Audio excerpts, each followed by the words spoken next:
의정부 을지대병원에서 태움 피해를 호소하던 신규 간호사가 극단적 선택을 한 지 한 달 반이 지났습니다. 경찰은 그간 병원에서 괴롭힘이 있었는지를 두고 수사를 벌여왔는데 가해자로 지목된 2명 가운데 1명에 대해 폭행과 모욕 혐의를 확인해 검찰에 넘기기로 했습니다. 취재기자 연결해 자세한 소식 들어보겠습니다. 김예린 기자. 네, 사회일부입니다. 네, 경찰 수사 결과부터 전해주시죠.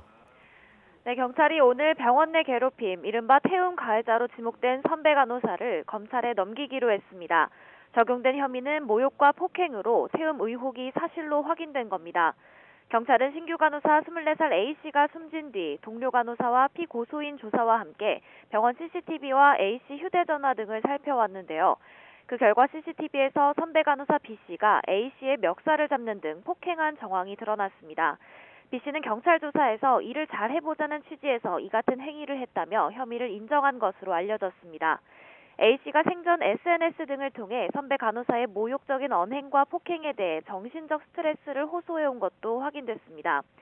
경찰은 가해자로 지목된 다른 1명은 검찰에 넘기지 않을 예정인데요.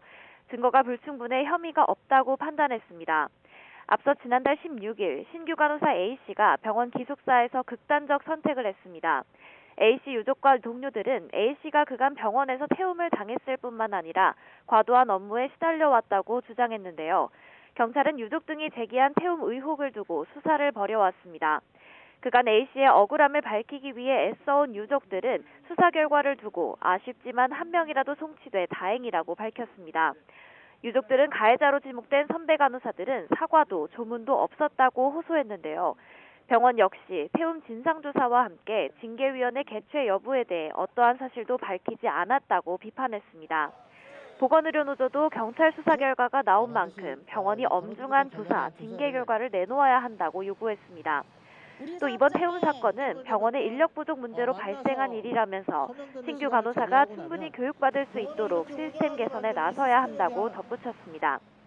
병원 측은 그간 진상조사를 진행했지만 수사 결과를 지켜봐야 한다는 이유로 수사 결과 발표를 미뤄왔는데요. 경찰이 수사 결과를 발표함에 따라 병원 측도 조만간 입장을 밝힐 예정입니다.